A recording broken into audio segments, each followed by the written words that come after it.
एक जैसी बिजलियां, एक जैसी घनगरज महज इत्तेफाक तो हो नहीं सकती। लेकिन मेरी तवज्जो इस वजह से इस खबर पर गई कि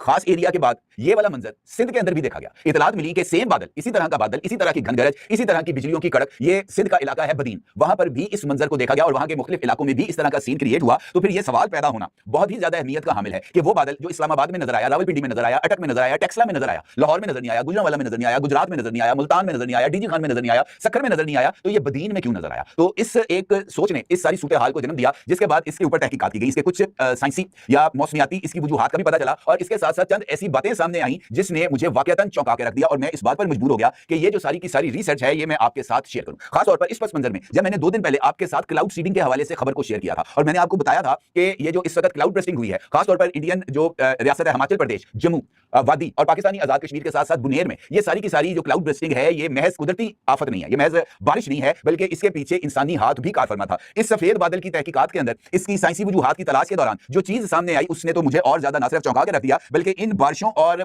सैलाब के पीछे जिन खदशात का मैंने इस वीडियो के अंदर इजहार किया था वो भी मुझे दुरुस्त होती हुई नजर आई। हालिया दिनों में बल्कि अगर मैं आपसे ये कहूं कुछ अर्सा कबल एक हार्प टेक्नोलॉजी के बारे में हमारे सामने खबर आई थी। ये टेक्नोलॉजी मौसमियात के ऊपर असरअंदाज होती थी और इसके साथ साथ इस टेक्नोलॉजी की मदद से मसनूई ज़लज़ले भी पैदा किया जा सकते थे। बुनियादी तौर पर ये जो हार्प टेक्नोलॉजी का पहला तजुर्बा है ये अमेरिका की तरफ से किया गया और उसके बाद इजराइल ने भी हार्प टेक्नोलॉजी के तहत कुछ काम किया और उन्होंने भी इस बात का दावा किया कि वो हार्प टेक्नोलॉजी के जरिए ज़लज़ले या मसनूई मौसमी तगय्युरात को पैदा कर सकते हैं। अगर एक टेक्नोलॉजी अमेरिका के पास है और वो टेक्नोलॉजी अगर इसराइल के पास हो तो इसमें हैरत की तो कतई तौर पर बात नहीं है। अगर मैं आपसे हार्प की बात करूं तो इसको high frequency active auroral research program का ये मुखफ़फ़ है और इस प्रोग्राम के तहत हाई पावर्ड रेडियो वेव्स को आइनोसोफेयर करके जो तब्दीलियां हैं मौसमियात के अंदर या ज़ेरे ज़मीन उसको पैदा किया जा सकता है। अब ये मुज़ाहरा हार्प जैसा क्यों नजर आता है, ये बड़ी इसकी इंपॉर्टेंट वजूहात हैं। खास तौर पर सफेद बिजली, सफेद बादल और अंदर बिजली की चमक और उसके साथ साथ बादलों की घनगरज, ये और खास एक माहौल के अंदर अगर इसकी साइंटिफिक लॉजिक बताई जाए तो दुनिया के कई ममालिक में इस तरह के आइसोलेटेड बादल नजर भी आए हैं और आइसोलेटेड बादलों में बिजली की चमक भी देखी गई है और घनगरज भी देखी गई है। लेकिन ये एक खास माहौल के अंदर एक खास मुकाम के ऊपर बनते हैं और उसके बाद ये मुंतशिर हो जाते हैं। इसकी एक खास किस्म की रेंज है जो 50 से 70 किलोमीटर तक रहती है अमूमी तौर पर इस तरह के बादल जो कुदरती तौर पर तश्कील पाते हैं। लेकिन एक बादल जिसकी रेंज 500 से 700 किलोमीटर हो जो अपर पंजाब के साथ साथ खैबर पख्तूनख्वा में भी देखा गया हो, वो महज एक कुदरती निजाम के तहत तश्कील पाने वाला बादल तो हो नहीं सकता।